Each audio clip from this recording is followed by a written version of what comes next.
రూ. 5,000 పెట్టుబడితో స్టార్ట్ చేయగలిగిన అగ్రి స్టార్టప్ మష్రూమ్ కల్టివేషన్. ఇంట్లో ఉంటూ నెలకి 30,000 మష్రూమ్ కల్టివేషన్ చేస్తూ సంపాదించవచ్చు. ఇటువంటి విషయాల గురించి మనం ముందు మాట్లాడుకుందాం. మష్రూమ్ కల్టివేషన్ స్టార్ట్ చేయాలంటే కావాల్సిన రిక్వైర్మెంట్స్ గురించి ఈరోజు మాట్లాడుకుందాం. ఏరియా రిక్వైర్మెంట్ 15x15 షెడ్ కానీ రూమ్ కానీ అంటే టోటల్ 225 SFT అవుతుంది. Production capacity 200 kgs per month without stands and racks. Key material requirements spawn, straw, PP covers. Capital requirements spawn 6,500 అనుకున్నా, అదర్ మెటీరియల్స్ 3,500 అనుకున్నా, టోటల్ ఇన్వెస్ట్మెంట్ 10,000 అవుతుంది. Targeted customers house holds, food processing industries. Expected returns నెలకి 200 kgs, KG 200 లెక్క అమ్మినా కూడా 40,000.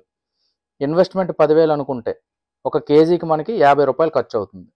మీరు కూడా mushroom cultivation start చేసి నెలకు 30,000 సంపాదిద్దాం అనుకుంటే మీకోసం ఒక బేసిక్ బిగినర్స్ కోర్స్ లాంచ్ చేయడం జరిగింది. కేవలం 199. ఇంట్రెస్ట్ ఉన్న వాళ్ళు రిజిస్టర్ అవ్వండి.